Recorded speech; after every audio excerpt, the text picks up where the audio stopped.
por ejemplo. ¿Por qué en vez de ser Milei no crece más políticamente la izquierda? Acá en Europa es un debate este. Hay una explicación de fondo de esto, que nosotros tenemos que comprender, entre otras cosas, para saber cómo enfrentamos el fenómeno y por qué pasa lo que pasa. Miren, está muy ligado a la presentación que hice hace 2 revistas atrás acá. El capitalismo está pasando por una de las mayores crisis de la historia. O sea, no es una crisis más. O sea, los que tenemos algunos años hemos visto la crisis del Plan Austral, la crisis de esto, de aquello, hemos visto muchas crisis. Pero la crisis del capitalismo hoy solo es comparable a la crisis del 30, que ustedes deben haber visto en las películas. Chaplin fue un capo para mostrarla. O sea, en el mundo ha habido 2 o 3 crisis grandes. O sea, y ojo, las crisis grandes han llevado a guerras mundiales. La crisis del 30 llevó a la Segunda Guerra Mundial. Pero la gran crisis que hubo a fines del siglo XIX llevó a la Primera Guerra Mundial. O sea, hoy la crisis es de ese nivel y de esa magnitud. Y eso es lo que explica muchas de las cosas que están pasando. Es una crisis del capitalismo que no es solo económica, pero económicamente ha llevado a la pobreza a miles de millones de personas. Incluso eso es lo que explica la otra crisis migratoria que hay. ¿Por qué millones y millones se van de los países e intentan cruzar a nado océanos, mares, terminan en cárceles? Porque hay una crisis migratoria tremenda, porque en los países de origen la crisis es brutal. O sea, hambrunas generalizadas, problemas tremendos para subsistir. O sea, pero también incluso nos llevó a una crisis ambiental tremenda. Hoy el mundo, o sea, todos los analistas opinan que ya estamos en un punto casi de no retorno. O sea, si no cambiamos la matriz ambiental y dejamos de destruir los bosques, dejamos de contaminar absolutamente todo, puede ser un punto ya de no retorno, donde sea muy difícil revertir esto, que pone en discusión la propia existencia de la humanidad. Esa crisis ambiental ha llevado a una crisis sanitaria tremenda. Vivimos una pandemia en el siglo XXI, que parecía que era una cosa del pasado, o sea, era una cosa de hace 100 años atrás. Pero la humanidad estuvo encerrada casi un año y medio, fruto de esa crisis. O sea, el capitalismo nos está llevando a una cosa tremenda. E incluso la crisis está llevando una disputa entre una vieja potencia, que es Estados Unidos, y nuevas potencias que están surgiendo, que nos plantean hasta la posibilidad de que haya una nueva guerra mundial. De hecho, cada una de las grandes crisis terminó en eso. La gran crisis de fines del siglo XIX, principio del XX, terminó en la Primera Guerra Mundial. La crisis del 30 terminó en la Segunda. Y en la Segunda Guerra Mundial surgió el fascismo también.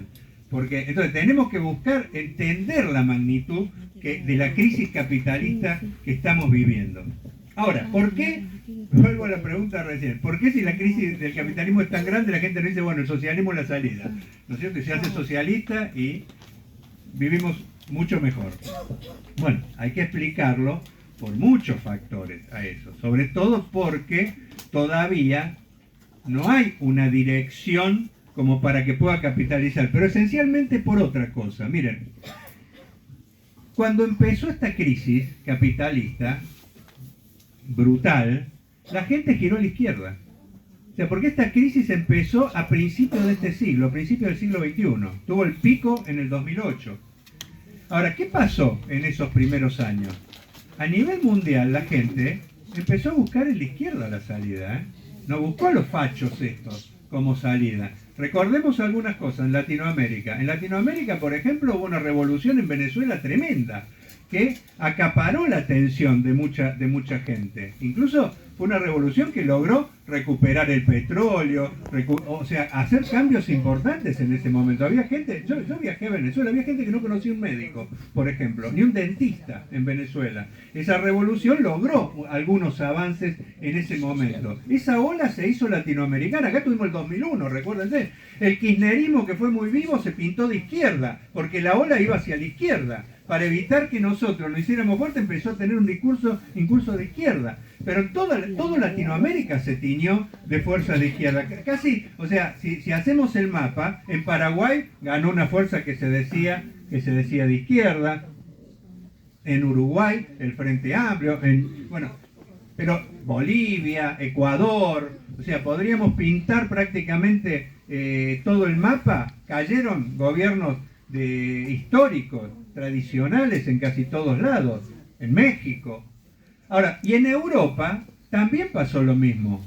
La gente empezó a buscar en la izquierda, incluso se logró ganar Syriza, que fue una fuerza de izquierda que acaparó la atención mundial, logró llegar al gobierno, lo que despertó, pero una ola de simpatías impresionante. O sea, a mí que me toca, o sea, no es que soy un viajero como Milei, pero a mí que me toca hacer lo que hago, que es coordinar la liga. Yo tuve, por ejemplo, cuando ganó Syriza, que estuve en el acto de asunción de Syriza en Grecia, hubo gente de toda Europa que había ido, porque se había abierto una expectativa tremenda. Bueno, la izquierda llega al poder, se va a revertir los años de neoliberalismo.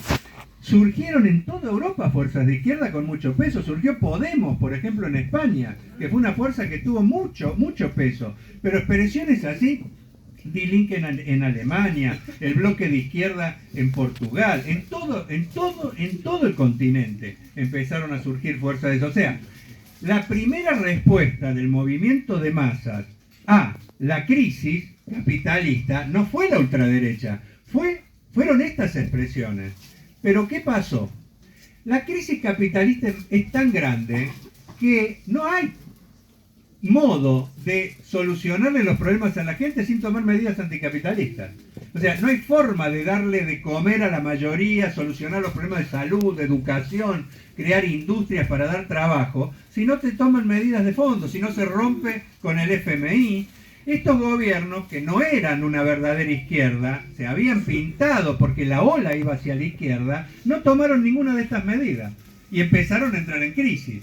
Por ejemplo, el chavismo, que se decía hasta del socialismo del siglo XXI, hizo plenarios, llamaba a economistas de izquierda de todo el mundo para que le dijeran qué había que hacer. ¿Y qué le decían los economistas? Nosotros participamos de muchos de esos con compañeros nuestros. ¿Qué decían? Y dejá de pagar la deuda, nacionalizar la banca y el comercio exterior, terminá de expropiar directamente todos los recursos fundamentales. O sea, le proponían eso al chavismo. ¿Y qué hizo el chavismo? No hizo nada de eso.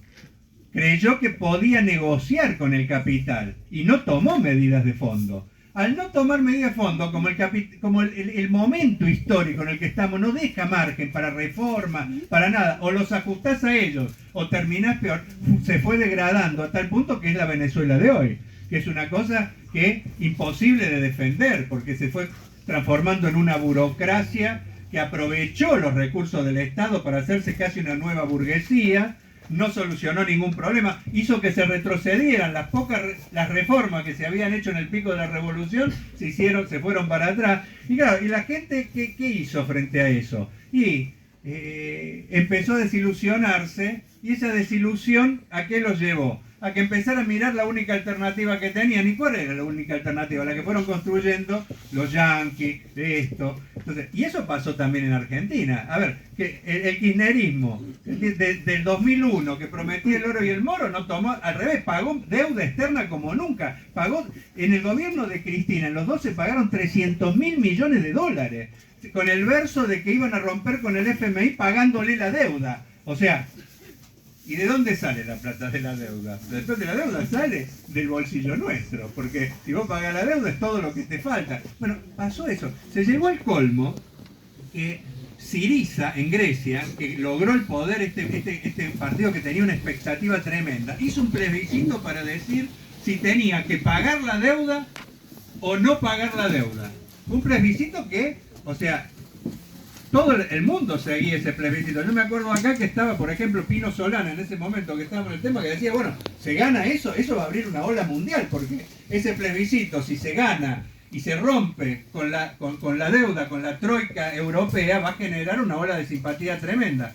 Ganó el plebiscito de romper con la troika, con el FMI. ¿Pero qué hizo Syriza? Traicionó.